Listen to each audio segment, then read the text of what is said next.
Bus వచ్చేసి Bengaluru to Hyderabad వెళ్తుందండి. మార్గ మధ్యంలో కల్లూరు దగ్గర యాక్సిడెంట్ జరిగిందండి. అది కూడా 3:30 టైంలో జరిగింది.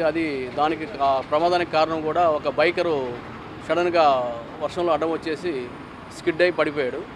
దానివల్ల బైక్ పెట్రోల్ ట్యాంక్ పగిలి మంటలు వ్యాపించి ఈ బస్సు ఫైర్ అవడానికి కారణమైంది.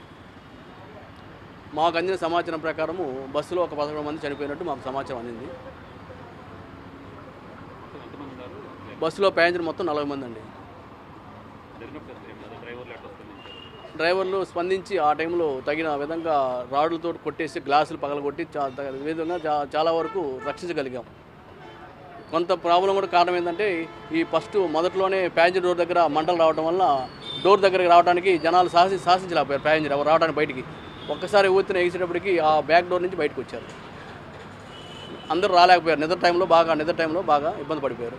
మా బస్సు సంబంధించిన పేపర్స్ వాల్యూ లేవని ఏదో పుకార్లు పుట్టిస్తున్నారు. అన్ని బస్సు పేపర్స్ అన్నీ కూడా వాల్యూలో ఉన్నాయండి. ఇన్సూరెన్స్ వాల్యూ ఉంది, ఫిట్నెస్ వాల్యూలో ఉంది. ఫిట్నెస్ వచ్చేసి 31/3/2027 దాకా ఉందండి. ఇన్సూరెన్స్ వాల్యూ వచ్చేసి 24/2026 దాకా ఉందండి. రోడ్ ట్యాక్స్ కూడా 31/3/2026 దాకా ఉందండి. ప్రతిదీ వాల్యుయేషన్లో ఉందండి. ప్రతి ఒక్కరికి కూడా ఇన్సూరెన్స్ చేయబడిందండి. మా కంపెనీ తరఫున అందరికి ప్రతి ఒక్కరికి క్షతగాతులు కానీ ఎవరికైనా ప్రతి ఒక్కరికి ఇన్సూరెన్స్ వర్తిస్తుందండి.